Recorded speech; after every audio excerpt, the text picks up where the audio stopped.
Hello and welcome to Monday Night Therapy with John and Todd, or whatever. You keep changing the name up because I don't like to stay. I don't like to stay predictable, Todd. You never have been predictable. Yeah. That is one thing I can definitively say. You know what the best thing about that is? That the way that you stay unpredictable is you don't even know what you're going to do next. That's the key. There you go. I have no idea what's going on because I don't know what's going on next for me. Anyway, we have a lot of stuff going on. There's a lot of stuff going on in Nebraska sports. There's a lot of things going on with Husker football, Husker sports overall. My God. Hey, before we jump into that, you asked me a while back, what did I get for Christmas?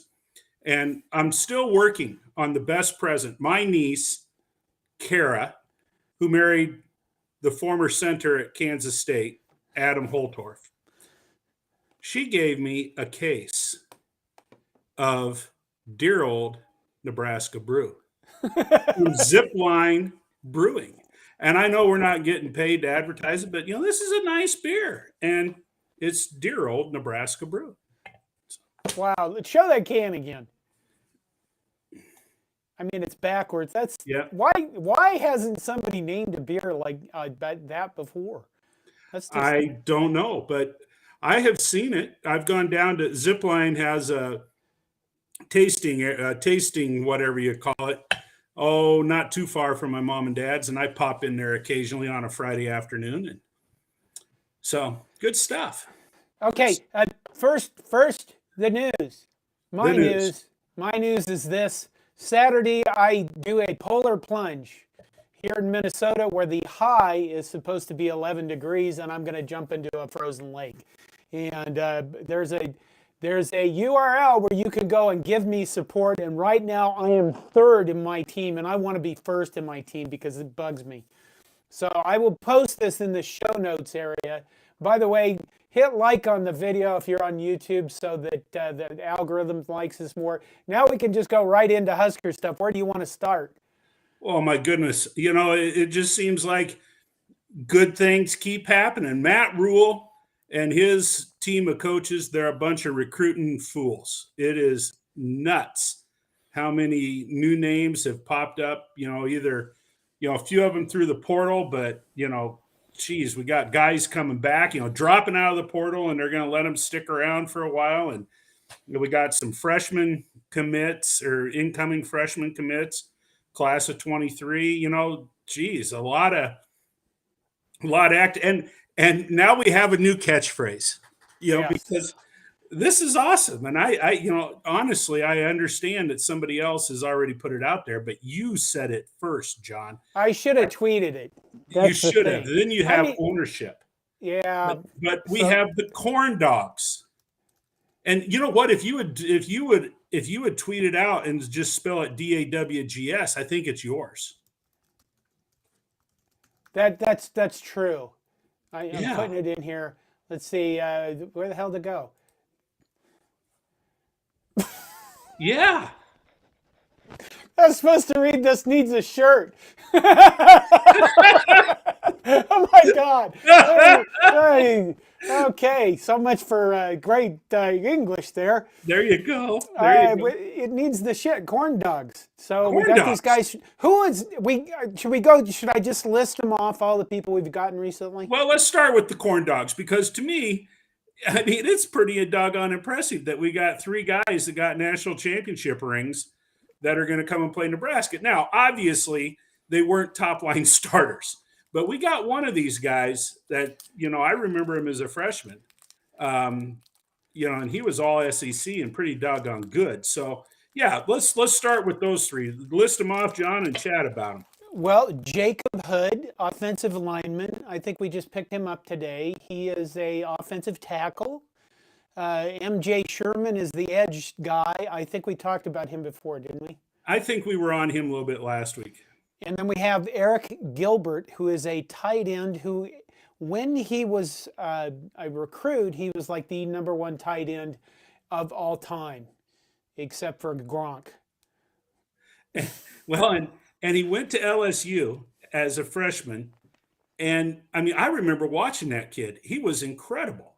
as a true freshman. I mean, and I don't remember the game that I was watching, but the announcers, they were talking him up like nobody's business. And then, he left LSU and enrolled at Florida, but never attended Florida or something like that. And then ended up at Georgia, and he didn't play a whole lot, but shoot, Georgia has two real stud tight ends the way it is. But you worry about the baggage that somebody like that brings. I mean, Jiminy, he was like I said, he was an all SEC tight end at LSU, and then he leaves. And I don't know if he left because of Coach O leaving, or my dates are kind of messed up there, but well, let's be honest, that was a mess for a bit. Yeah, LSU was kind of a mess for a bit.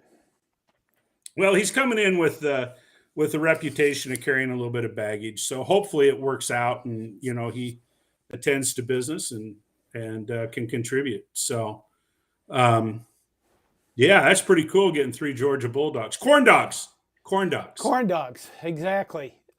Jacob Hood comes in as he. You know what the most impressive thing about Jacob Hood is that I thought he's like 8 foot tall. Is that what you saw? I guess I looked at it, and what I saw was he has 4 years of eligibility left. Yeah. And let's see, 6'8", 330-pound offensive tackle from Nashville, Tennessee. And I didn't take the time to look at these ahead of time, but again, we lost out on that dude that Walter Rouse that went to Oklahoma, and my understanding is he went to Oklahoma because Oklahoma has a better track record of sending players to the NFL off their offensive line, and he didn't want to come to Nebraska. I mean, let's face it, until Raiola, our coach Raiola, Donovan's the kid. Come on, no, Donovan Raiola is our coach. The coach. Yeah, Dylan's the kid. Until he gets a reputation for establishing a line, and I think if you look at the line last year, and if you were Walter Rouse, you'd kind of go, I want to play in the NFL, and I have like one shot left at this. I think I'd probably have gone to Oklahoma too, honestly. Well, it's interesting. Uh-oh, we have a freeze again. We're gonna have to bug the. Todd got cut off. Well, I've had some issues. Everybody has had issues, Todd. There are chickens dying by the millions. Okay, Arik Gilbert, MJ Sherman, I think we already talked about. Then we got more recruits coming in. Well, let's stay with the portal thing just a minute, though. Okay. And I tell you what, my days run together, but, apparently Matt Rule must have had conversation with Zavier Betts and, Isaiah Garcia-Castenada. Maybe we did talk about those guys last week, but, think about that wide receiver room. And we're going to talk about another wide receiver here coming up, but holy smokes. So we have more high school recruits today. We have Jeremiah Charles, receiver from Texas, Ismael Smith-Flores, a tight end from Texas, and Gage Wagger. How do you pronounce his name? I haven't heard anybody say the guy's name. Normally when they put out a guide, when they put out like spring guides and stuff like that, they do release, like in game notes and things like that, they do release enunciation or pronunciation guides. And I'm looking forward to that. Okay, so Jeremiah Charles and Smith-Flores, the tight end, both of those players played for Bob Wager at Martin High School in Arlington, Texas. As did Gage. As did Gage, his son, who is coming in not as a scholarship recruit, but as a preferred walk-on, which I think is a good way to handle it if it's your son. You know what I mean? Otherwise, you know what would happen, Todd? You know what would happen? What would happen, John? The Iowa people could pick up on that and do nepotism back at us. It'd be tiny. It would be tiny nepotism, but it Well, would still be valid. and I don't think that the Wager kid is he's not a high value recruit. I mean, they recruited him as an athlete. He's the son of a coach. I mean, I'm not saying he's not a good player, but certainly he isn't coming in as a highly sought after recruit, and so that works well to bring him in as a preferred walk on. And they also say in this Jeremiah Charles, he's more noted, and this is what we're going to see with Matt Rule, for his speed. I mean, they aren't saying that he is the highest skilled or one of the better skilled wide receivers, but the guy can flat run. And, Rule is recruiting those kind of guys. He had success recruiting them at Baylor. You can't coach speed. You can't coach speed. And just like you can't coach height in basketball. And so apparently this kid can flat run. And hopefully they can turn him into, a competent wide receiver. So the Smith-Flores guy has an interesting background. His Papa was an Iowa Hawkeye. Yeah, like his mother went to Iowa. I don't think she played any sports, but she went to Iowa. Let's see what else we got here. His father is a former All-American defensive lineman, Leroy Smith. Played for Iowa into the early 90s. And his 18 sacks for 1991 are still third most individually in a season. 18 sacks in a season in 1991. That's pretty damn good. Smith-Flores' godfather is Danon Hughes, a former black and gold receiver who went on to spend 6 seasons in the NFL in the 90s. So Nebraska, picks that up. I don't know if that matters much, but it is kind of fun to go, hi, we're taking your people. Because I'm sure nowhere along the line in the past did they ever said that to us about, that one guy they didn't utilize very much as a tight end who now plays in the NFL. So quick quiz.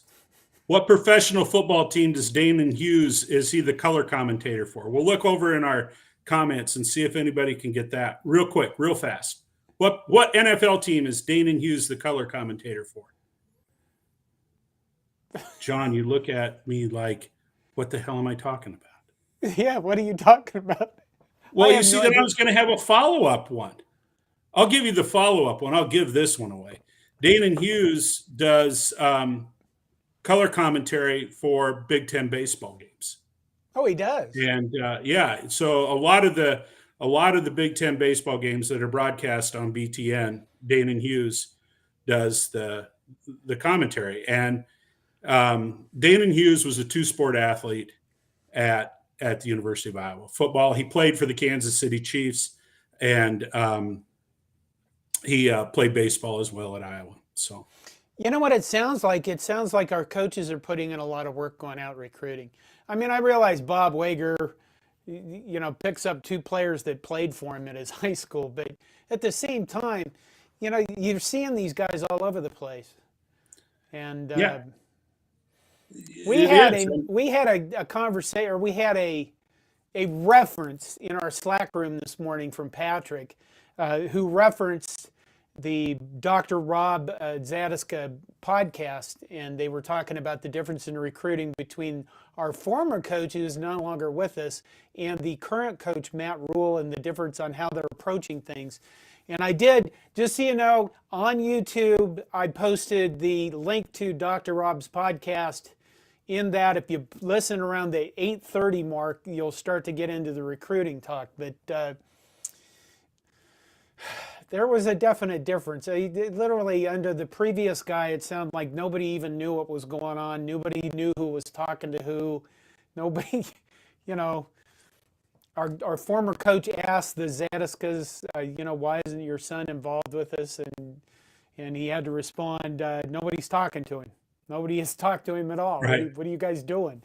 So it's interesting to see I don't know, I guess we're bearing the fruits of their labor right now. And there's a problem though. Tell me about it. But are we giving out county scholarships again, like we did, back in the beat up Colorado days, and Rick Neuheisel would complain we had hidden county scholarships that nobody knew about, and nobody else in the entire country could figure out this loophole except for Nebraska because we were wizards. Well, what I do know is we both, reached out in Slack with some of our writers that pay a lot more attention to some of this stuff than you and I do. And apparently, Nebraska has committed to over 100 scholarships, and you can only have 85. So, we recognize that there's going to be some guys moving on after, and most likely they're going to move on after spring practice. Yeah. And some guys will move on by their own volition, and there will be some guys that will have a meeting with the coaches, and the coaches will say, you need to look for opportunities elsewhere. Or the other thing they will do is they will say, we are no longer going to have, you're not going to have a football scholarship anymore, but we will honor your scholarship as an academic scholarship. So they're not just like thrown out into the wind. You can give players, when there's a coaching turnover, you can give players an academic scholarship to make up for their loss of athletic scholarship. So that, I think that's right. I think when the last coach was hired, I talked to a player's mother who said they were very thankful for it because that player was going to get the chance to get his master's degree in Nebraska, and he wanted to stay at Nebraska, and he kind of felt like his football career was over anyway. So it did provide him with a good opportunity to not just be thrown out in the cold or something like that. Yeah, I think that you have an obligation to do that, or at least some people not named Kiffin or Jimbo. They have a little more respect for the individuals that were here before. But so no, like I said, I'm getting kind of excited now about spring practice. That we've seen a little bit of a few of the pump up videos from the weight room, and there's a lot of excitement, a lot of enthusiasm. And hey, I was going to ask you, and we didn't talk about this one. Did you see the clip today? Apparently, Trev Albert visited his old stomping grounds up at UNO, and Matt Rule was with him. And Matt Rule's out on the ice with a hockey stick, where the Mavericks play at Baxter Arena, and slapped a shot. Well, it was an empty net, but anyway. Matt Rule, he's even nailing it on the hockey ice on the rink. Winning the off season. Winning the off season. And then one of the assistants, one of our writers, and I've been looking for his comment there, but geez, I don't know the names of these assistants. They're not embedded in my mind yet. But EJ, what's that guy's name? Ed or EJ? EJ the running backs coach? Yeah. EJ Barthel. He said he's visited more towns and more schools in the state of Nebraska than any elected official in the state. And he said, the comment is, he in a few years he could probably run for governor, as many contacts as he's making out in the state of Nebraska. So and that was something that we heard, and other coaches have done it maybe a little bit, but one of the stories that I heard about Coach Devaney back in the day was that in his first 2 years at the University of Nebraska, he hit every high school in the state of Nebraska within those first 2 years. That's pretty amazing, but that's a lot of goodwill, whether they have a player or not this year, 3 years from now, 4 years from now, 10 years from now, they might. That's true. Oh my God, That's a lot of work. It's no wonder some of these coaches say end up hating recruiting after a while. I mean, I could see that when if I was like 45, I'd be like, all right, let's go do stuff. Now I'm like, oh, what do you mean I have to leave the house? Cold out. Cold out. All right, what else we got? Should we go through some Husker news? Husker news. We've been talking Husker news. Other than football. Are we still on football? Well, do we have any? You're in charge of the comments, big guy. Or there's some? Should we? You know what? I have been completely focused on trying to keep things going. Oh, we should get a producer or something. A producer. We don't. Okay. We don't deserve a producer. Wow. Somebody earlier said somewhere back here at the beginning that Deion Sanders was going back to Mississippi on the weekends. Here it is, Roger Moore. Here it is. Roger Moore says, by the way, Deion is going back to Mississippi on the weekends. He is freezing in Colorado. Colorado doesn't even get that cold. I mean, No, it's a dry cold. It's a dry cold. Yeah, one thing of note, Todd. I have heard for years, whenever we do recruiting articles, whenever we do, anything about recruiting, or Nebraska's lack of success over the last 20 years, I constantly would get comments about that's because we lost our pipeline to Texas players when we left the Big 12. Yeah. So do you really think that's an issue? I do to an extent because a lot of good players in Texas. Now, it seemed like we, at least with the former staff, that Nebraska had made some really strong inroads into Georgia. And there's a lot of good players down in Georgia too. And Nebraska has brought a bunch of good guys up from there. But, if Nebraska can tap into Texas and start bringing some of those guys out, I mean, we're getting some skill guys. Some of those skill guys are not highly rated skill guys. They're just flyers. But then it makes me wonder, well, are we going to make a dent with guys from, I guess we got the Van Poppel kid who's coming up, who's, he's a bigger player. But, hopefully they can start bringing up some of those big fellas too. So you think it's a difference? I think it does make a difference. Okay. Hey, when Purdue was at their very best before Jeff Brom, it's because they had a quarterback from Texas. Okay. Drew Brees. Then we expect these guys from Texas to start make it. You know what? We need to make a note of something for a future show in which we go through who all the players are that we think are going to contribute in the first year, even though there are like 300 people on the roster right now and half of them have to be gone. That's the other issue that I find is amazing, is when that other coach arrived, he was insistent on having 150 players on the roster.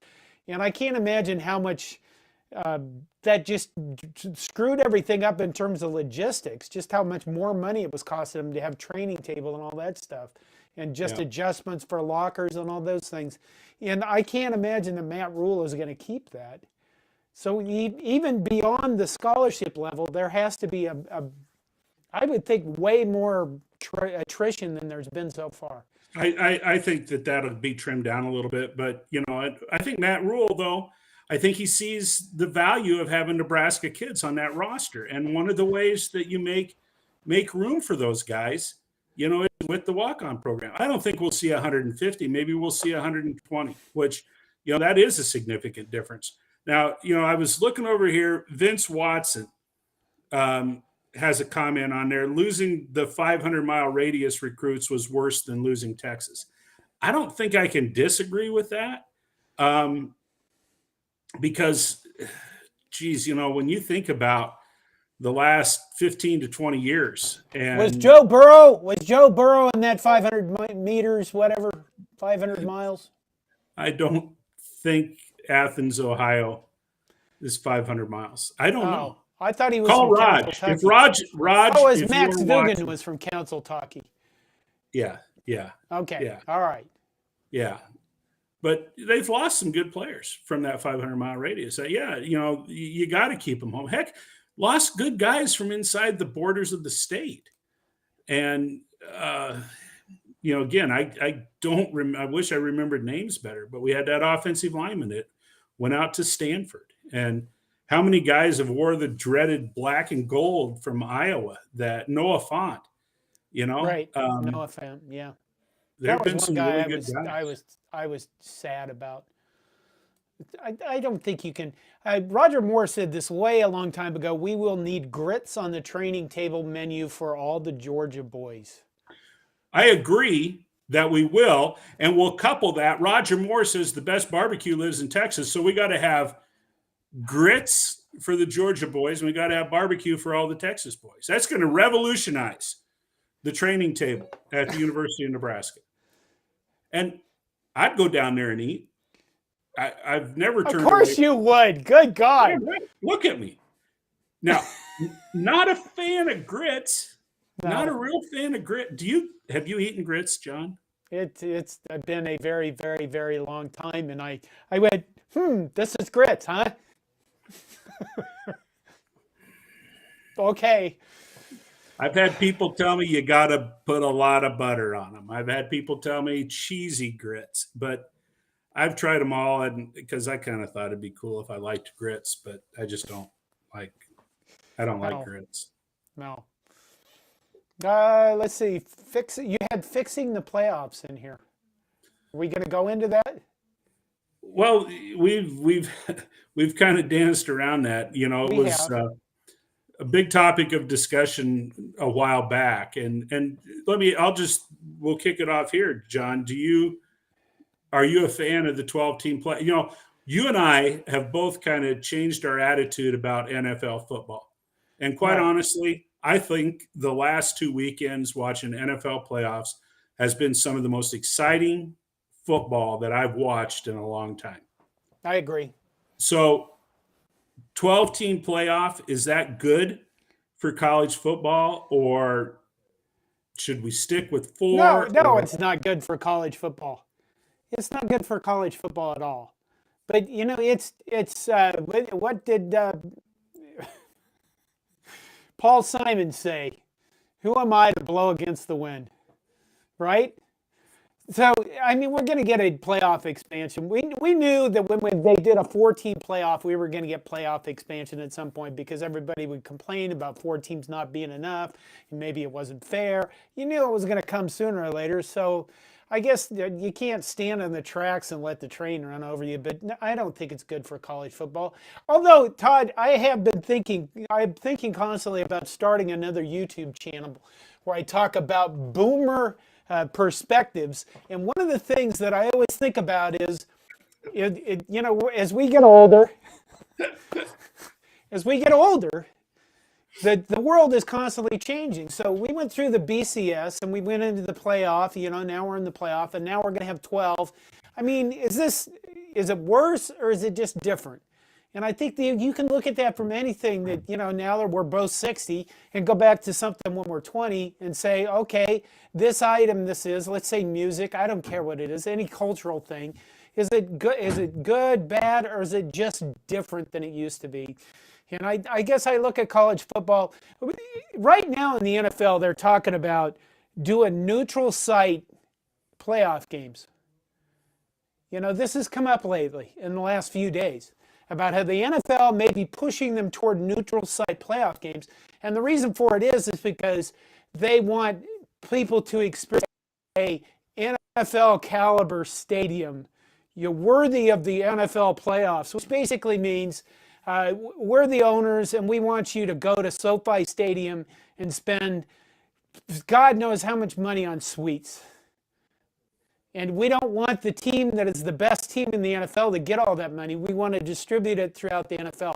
You have to give credit to the NFL for at least keeping the playing field level equal. Unlike Major League Baseball, which is kind of a joke sport anyway, because the Yankees have all the money and the Minnesota Twins have shit. That's one reason why I never pay attention to Major League Baseball. That's a rabbit hole. We're not going there. But in the NFL, I mean, they're looking at, let's have neutral sites so we can sell tickets to everybody, and we can have suites, and we can make shit tons more money. And that's really what the college football playoffs is about. Well, I understand that it's a money grab, but I guess, is it good? Is it different or whatever? And, I've never been of the opinion that the only way that you determine whether or not something is good is if you make more money. I have will very never be an memories. NFL owner, Todd. I understand that, and nor will I ever approach that.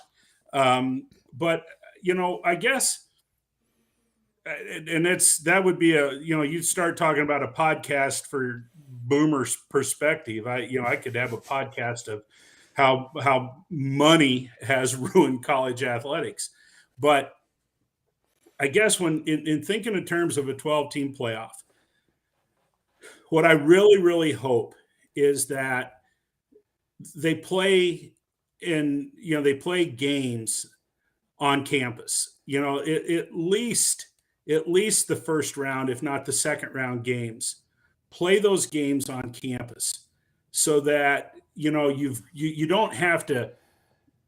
Well, so that some of those Southern teams have to come up and play. Yeah. In December, in the upper Midwest or wherever it might be, and, level the playing field a little bit. Goodness gracious, in that playoff game this year that was held down in Atlanta, I mean, it was 80% Georgia fans. You played in their own backyard. And we saw that back when Nebraska was good and going to the Orange Bowl every year. Playing in the home stadium of the Hurricanes or in the home state of the Gators or whoever it might be that we're playing down there.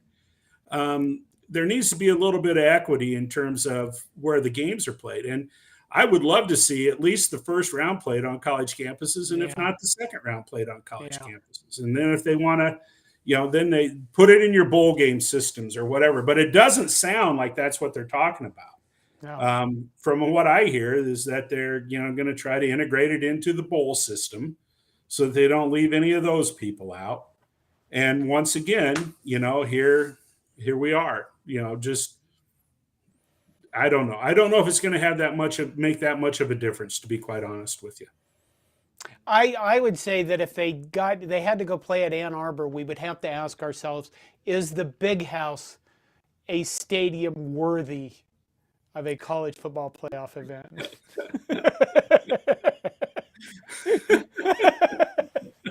There was some guy, who is it, Barrett Sally or something, tweeted that 37 degrees is not football weather, 65 degrees and calm is football weather. And it's like, okay, whatever. I'll tell you what, if you poll the majority of football fans, hardcore football fans, they loved watching that game in Buffalo.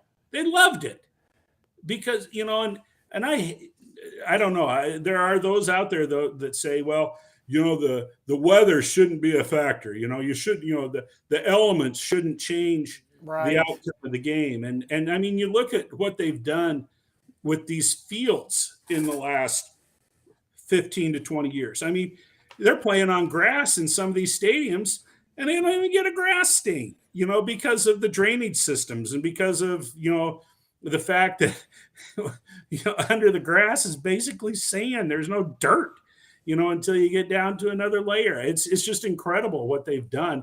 Oh, and you can't play on it's unsafe to play on a field that has divots that, doesn't look like the carpet, in some immaculate building or whatever it is. I don't know. That just blows my mind. I will say this, the people who make statements like that they don't want to see any kind of weather affect the game, those are people who sit in a box somewhere and have all their food delivered to them. I can make that and challenge any one of you that's listening to see if you see that statement, ask yourself if that guy ever actually is on a sideline reporting at a game, or if he's up in the press box where they get all their food, just, there's your food, and they freak out if they don't get free food. I can tell you that. they're all used to so much comfort that they don't want to deal with it. And that's the problem with the South, the SEC especially, coming up and playing in that. They're not going to do that because the people who run stuff don't want to do that. They want to go to nice places and have nice vacations and have their wives and family with them and have the university or the bowl pay for it. And you know, that's the more of the bullshit. But you asked, am I for a 12-team playoff? You know, I guess let's see what happens with it. I mean, you know, how many years is it going to be before it needs to be 16, you know? Well, you see, that's what I think is ironic here. You know, they say, well, you know, the natural progression, and ever since anybody has ever started drawing brackets for a tournament of some type, the natural progression would have been to go to 8 and then 8 to 16 or whatever it might be. And it's 12. And, you know, I'm sitting here thinking, 12, you know, so you're rewarding, basically what you're doing is you're rewarding 4 teams that will not have to play in the first round. Right. And okay, so that makes the regular season relevant. But does it? Because, you know, is that going to, what's going to be the criteria for those top 4 seeds? If it's the same way that it is now, that doesn't prevent Alabama from scheduling Citadel, you know, non-conference. That doesn't, you know, change things for any teams as far as the regular conference. It's going to put the premium on winning as many games as you possibly can. And Todd, you win as many as you can. But 12? Well, why don't you just add 4 more? I don't know. You know, I'm agreeing with you, John. I think we just we wait and see and how it goes. And maybe we'll get lucky and we'll have teams that play in the first round, like the first round of the playoffs this year. You know, those 2 games were incredible games, and the NFL games have been really good games. Yeah, the NFL. I guess I look at Joe Burrow, and I think Joe Burrow has just been amazing to watch. He's just played it so incredibly well. And then they did that, they did that interview after the game was over, and they asked him about, you know, they didn't even consider you when they were thinking about this neutral site playoff. And his line was the best line I thought in any interview I've seen for quite a while, which was, they better refund those tickets. That is good. Oh, I'm so glad we had Adrian Martinez and we didn't have to rely on Joe Burrow. You know, I mean, just so happy that we had such a high quality. And I like Adrian. I mean, it still is beyond belief. And I don't comment on the Joe Burrow thing. James Marshall says, my ideal football weather is sunny and 40 degrees. Warm weather is for tennis. I can deal with sunny and 40. I got no problem with that. You don't want to go to any 20-degree games in Minnesota? I have been to those. And, yeah, I was at a game in Iowa City where it was negative wind chill and we were scooping the snow out of our seats. Those are damn cold. God, those are cold. I don't want to do that anymore. I do want to come up to Minnesota and watch Nebraska kick off the season up there though this year. So. Yeah, we need to figure out what we're going to do for that. Well, I mean, we have a ways to go. Okay, should we move on? Because I have a question. I have a question for you. Yes. What the hell? What the hell? What was it? 34-6? Yeah. My God, I thought that this was going to be somewhat of an even game or an even match, and I didn't watch it, but I'm watching you guys in Slack talk about it. How Nebraska just got they got pummeled, they got annihilated, they got creamed, they got turned into pretzels against Iowa in wrestling. I hate to say this, but I called it. I wrote it in a couple of places. Nebraska's favored in 2 matches. What we're talking about, folks, is we're talking about the Iowa-Nebraska duel that took place this weekend on Friday night. And Nebraska was favored in 2 matches, and I said that's what they'll win unless one of them gets upset. I had it in the back of my mind that it was possible that number 1 ranked Peyton Robb might get upset by Kobe Seabrick at 157 pounds. But in college wrestling, and I know there's a few people here that know a little bit about wrestling. I recognize the names. We've had those conversations. In college wrestling right now, Penn State is elite. Yeah. Penn State is far and above everyone else. At the next tier is Iowa. And then there's a big gap between Iowa and any other contender. I mean, that's Is just it really the way that it is. huge, that difference, Penn State, Iowa, and everybody? Yes, yes. So this And is the like a gap, college football playoff system. kind of. And the gap between Penn State and Iowa is pretty big too. I mean, they wrestled this weekend, and there's a lot of trash talking going on. There are people that think that Iowa could somehow win that thing, and there's people that think that Iowa could win 5 matches. I'm not sure where they're finding those 5, but anyway, with Nebraska wrestling against Iowa, the only won 2 matches. They won at 157 with Peyton Robb, who's ranked number 1 in the country, and Mikey Labriola, who's ranked number 2 in the country at 174.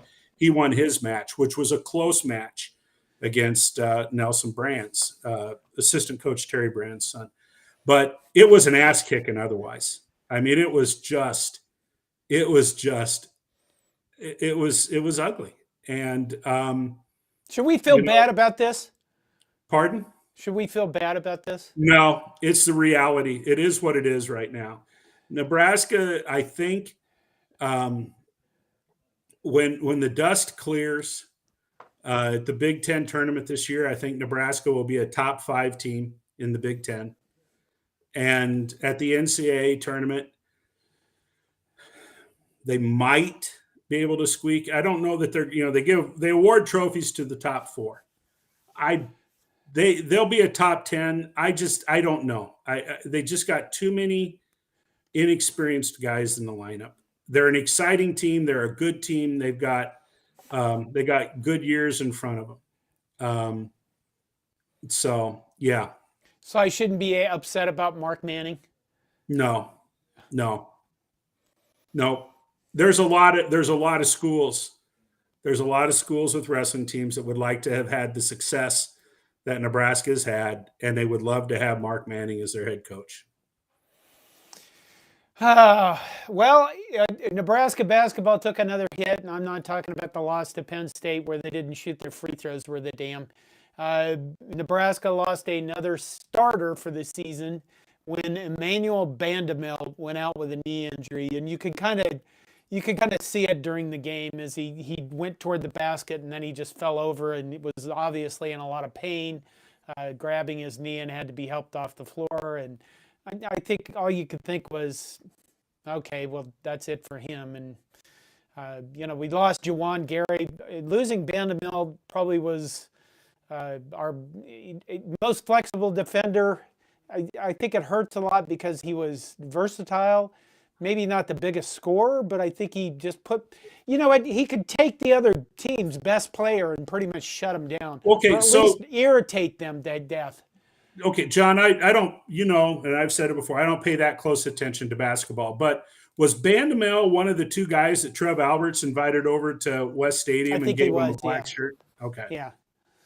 Yeah. So the Rotten Son and I sat down and looked at the NET ratings the past couple nights, and because we also watched some Minnesota basketball, and they almost, they stayed well with Michigan, but they couldn't beat them. But he said, okay, Minnesota is pretty much not predicted to win another game for the rest of the season, in terms of percentages. And I said, well, what about Nebraska? And he said, they're projected to win 2 more games this season. So, and if you look out there, I mean, tonight Northwestern beat Wisconsin at Evanston. The middle of the Big Ten is just a bloodbath. And then you do have, well, it's looking like Wisconsin and Minnesota at the bottom, and Nebraska actually isn't at the bottom, which is something to rejoice. Right. And then right. I haven't paid that close attention to women's basketball just because They got thumped pretty good by Maryland. You know, they went out and they beat Maryland earlier in the season for the first time ever and played really well. And then kind of reality set in apparently this last weekend. And Maryland put a pretty good beat down on them this weekend. So that's frustrating. You know, hey, we skipped over something I think that, you know, is pretty important too. You know, we had someone, I think it was Linda last week, mentioned something about had we heard anything about Whitney Lowenstein, you know, leaving the program. And Linda, you know, she's got a good source because shortly after she put that up here, you know, it was released to the media. I think that Whitney sent it out on a Snapchat or something like that, that she is in fact leaving the Nebraska, the volleyball team, and to focus on her own health and well-being and her family. I didn't know anything about this, but apparently her father passed away about a year ago, and she's struggled with that, and the family has, and putting her family first and her own well-being in front of the volleyball. As a volleyball fan, it's too bad, you know, because I tell you what, I really enjoyed watching that young lady play volleyball. She was so quick. I mean, she, you know, her arm speed was incredible. You know, she was, you know, her jump was amazing. And I've said it before on this show. She was the most improved. I mean, where she came from her freshman year to this last year, to me was just absolutely amazing. And I'm sad. I'm sad because we won't, and it's for selfish reasons, we will not get to see a very exciting young lady play volleyball at Nebraska. So. Yeah. Good job bringing that up. Okay, next on the list, baseball. It's quickly approaching. Yeah. We got a press release today that said Nebraska baseball is going to have a fan fest on February 11th from noon to 2 o'clock at the Hawk Center. You get out there and take your kids and get their face painted and hand them balloon animals and stand in line for autographs. And are you going to go do that? Are you going to go to that? You know, I might go down. I'm probably not going to get face paint. I mean, I'd be kind of stupid for a 61-year-old guy. Come on. Be a kid again. Should I get like butterfly wings or something like that? Maybe. Well, okay, that's a little that would be kind of creepy, actually, Todd. That's what that would be. That would be creepy. Maybe, okay. I don't know. Maybe people in the chat could suggest what you no. I've seen what they suggested. Yeah. Well, yeah, the Fan Fest is the 11th, and then they open the season. I think the first game is the 19th. I know they're out at University of SanDiego. They're going to play 4 games out there. Holy smokes, would I love to go to SanDiego and watch Nebraska open the baseball season. I'm excited. I'm pumped. Brought in a lot of new players. You know, it's kind of like, you know, for all of these new faces that Matt Rule has brought in, Will Bolt, he turned over his entire team almost. So really pumped up, really excited about that. Go ahead. I was going to ask, we need we need to figure out between you and Aaron. Most of our Big Ten sites don't do anything with baseball. In fact, I can't think of any of them that do. Maybe Indiana covered it once in a while, but we need to look at the entire Big Ten and do baseball. In other words, we need to look at it and go, okay, where's Nebraska going to fit in the? Yeah, there you go, Roger. If John is taking the plunge, Todd can get his face painted. That's from Roger Moore. There you go. Fred Sacco says, I missed it. I clicked on the wrong one. Charles Hullett says USD is the freaking cradle of coaches, University of SanDiego. Dang gun.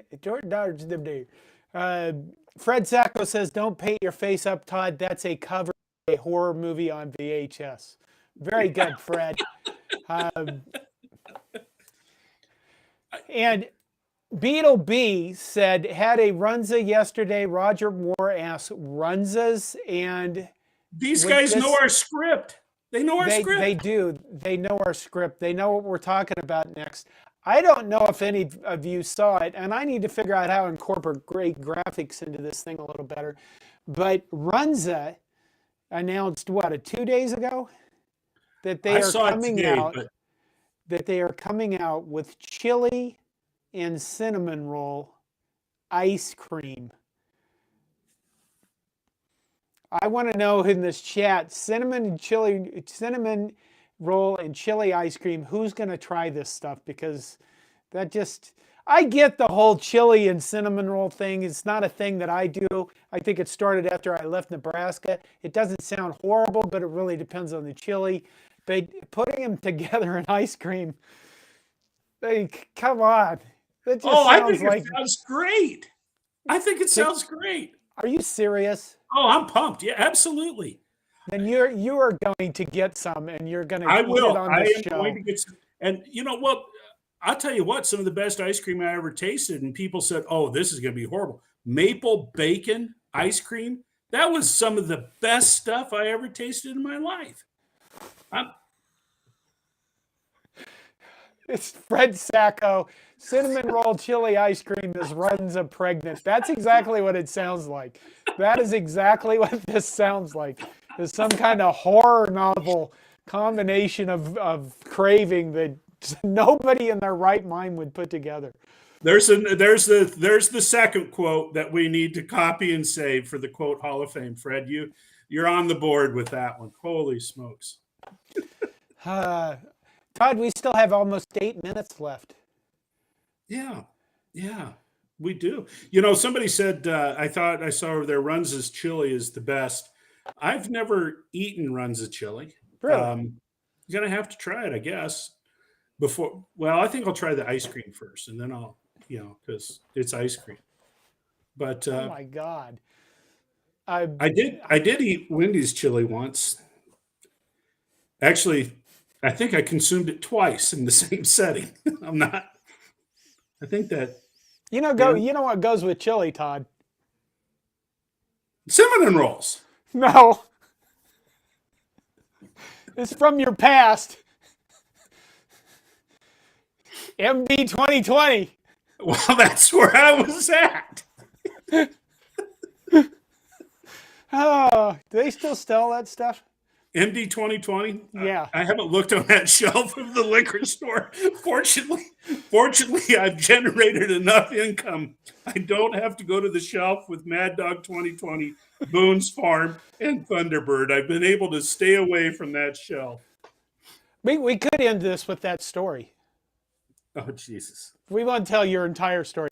But years ago, what was it? 1983, 1984? When was it? 84? 84. That's the tour. That was the Springsteen Born in the USA tour. Yeah. In 1984, Bruce Springsteen came to play in Lincoln, Nebraska. Yes, Linda, I did see your beer tip. I wrote it down.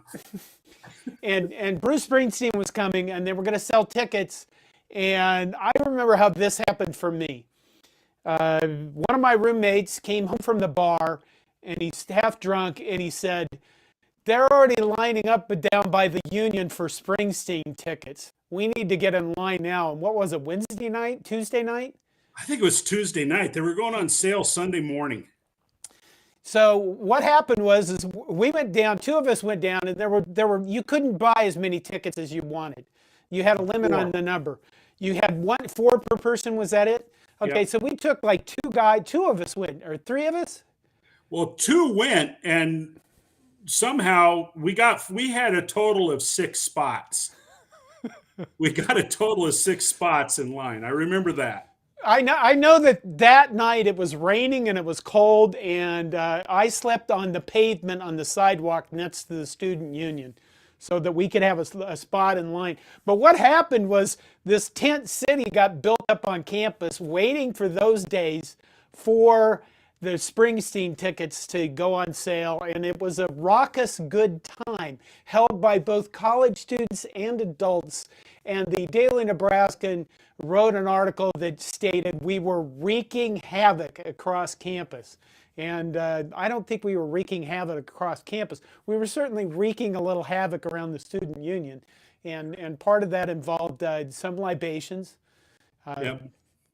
Because, you know, when you're broke, unlike nil today, where people get apparently a lot of money, our favorite consumption items were those that were the cheapest but provided the biggest kaboom.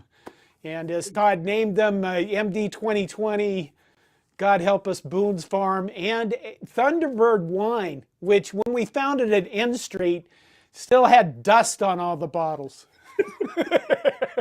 Well, it was a quality wine. You know, that tent city, it snaked around Central Campus. I mean, there were literally hundreds of people eventually in that tent city. And you could put, you know, people brought couches and they built tents over their couches, but you had to tear everything down by 7 o'clock in the morning because, you know, school was going on. And there was a football game that Saturday. And, you know, people were coming from out of town. And they're looking at all these people, you know, lined up for Springsteen tickets and wonder what the hell's going on. I had a high school friend that, you know, he went to 1 year at college at Northwest Missouri State. He was about 400 spots behind us in line. I hadn't seen him, you know, in quite a few years. I mean, it was just nuts. But what John's alluding to is that Hogan David. on Friday night of when everybody was in line, it was a party. I mean, it was a party at the Union. And people I think one of the local radio stations was playing Springsteen music nonstop. Everybody had their boom boxes on, you know, and singing and dancing and drinking and all that kind of stuff. And it was, you know, we traded off our spot in line. We rotated. And that Friday night, I was spending the night, and we had some Chase Lounge chairs, you know, lawn chairs. And I was there with a couple of buddies of mine, and a couple of people held our place, and we went down to Wendy's, and we got chili. And another couple guys went over to the liquor store, and they bought like 4 or 5 bottles of MD 2020, Mad Dog 2020. And we'd already been drinking a lot. I was scarfing chili like a madman and washing it down with Mad Dog. And I was so insanely drunk. And I threw up so violently that chili was all over hell. It was hell. And somehow, you know, believe it or not, I fell down and I banged my head against, they had those concrete benches. I had a concussion, passed out, I'm sure. The next morning, when my shift was over, somebody, you know, some friends came. They could hardly even wake me up. They took me. I woke up. That was Saturday morning. I woke up Sunday morning. I missed a day of my life because of that state that I was in. But yeah, yeah. That was acid reflux, Fred. You're right. Oh my God! Fred Sacco comes in and says, "I think I discovered Todd's pro wrestling name, Acid Reflux," which is Fred. We thank God you're here because you come up with some dingers. Oh my God! Elk Creeks. Oh, Roger, Elk Creeks. I don't. Didn't you go to Cornfest or whatever it was over on East Campus when they had those rock bands over there? Yeah. One of I think it was Decca, Gina or Decca, one of those two. They had some friends and they had a big cooler full of Elk Creek that they'd mixed up. Oh my goodness gracious. Yeah. I don't remember. What is that, a punch? I don't remember what it was. It was a punch, kind of. Yeah, sure. I thought all of our punch was Dead Baby Punch. Well, that's when we were in charge. Decca and Gina had a lot more class than we did. That's true. Okay, what else do we got? By the way, Bruce Springsteen came to Lincoln and he played for 4 freaking hours. It was insane. That was the first time I'd ever seen Springsteen, and I would see him, I think, twice more. We took my oldest son to a Springsteen concert when he was doing the New Orleans music. Sure. And he was 45 minutes late getting on stage. They told us because he had back issues.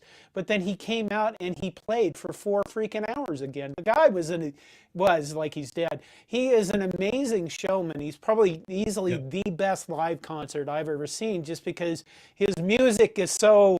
I mean, you have Rosalita at the top, and then you have, the Nebraska album, which is full of dreary, horrifying songs. Yeah. And you have this such dichotomy of ups and downs and emotional swings for 4 hours in this conference. We went home exhausted from that thing, and it was so I much was fun. worn out. I took my mom, if you remember, I took my mom to the concert in Lincoln because she had read about Springs. Well, they delayed it. They moved it off the scheduled date and they delayed it. And my mom asked if we had an extra ticket. We had 24 tickets, and she asked if I had an extra ticket. And I did. And so we took my mom to the concert, and we were worn out. I mean, we were exhausted when it was over. It was a pretty good time. God, that was fun. Yeah. Yep. Yeah. Oh, here we are, remnant. Yeah, Elk Creek at Sandy's. You're right, Fred. Sandy's. They had the best. Ooh, Sandy's. Sandy was down. There's just chunks of my memory missing. Some's completely intact, and then some are completely gone. What bar? There's a bar in Lincoln that I completely forgot. It's not Duffy's. They used to play bands there. We saw like McMurtry. Some of those guys that I knew with McMurtry, their bands played there. Out on Dave 48th Sullivan. Street. It was on O Street. It's on O Street. It's not Duffy's. Okay. Yeah. But I remember, I saw somebody on Facebook made a comment about that, and I thought, what is that? And it was Dave Sullivan, and he replied, that's where we used to play in college. And I was like, I don't remember any of this. And then I went to a football game, and I walked over and stood in front of it, and I bawled my eyes out because it was just completely, all of it gone from my memory. It was just really. Talk about ups and downs, Todd. There you go. You have to bring in a highlight. Oh my God, Charles Hullett brings up the drumstick. Charles Hullett, please come back. We have crossed the hour mark, and that is usually our time at which we finish. You saw Charlie Burton quite a few times out. No, Charlie Burton was at the zoo. Yeah. Saw some good bands out at the drumstick. Charles, come back. Yeah, Charles, come back and bring up the drumstick. Like in the next, we have a long off season and not football talk, so the drumstick is something that everybody in Lincoln, Nebraska should be aware of. I realize we're 2 old guys, but the drumstick was an unbelievable place to be. Yeah. I don't know of anything else. I don't know of the NFL playoffs. We still have 2 championship games and then the Super Bowl. So there's still some football going on. There's still recruiting, obviously, going on. Baseball is approaching. We get to see if our Nebraska men's basketball team can finish the season without losing any more players, and if they can possibly, work their way up the rankings, and if Fred Hoiberger is coming back next year. I think those are the big issues for men's basketball. Yeah. And then the zoo. Okay. The zoo. Yeah. Yeah. Oh my. Yeah.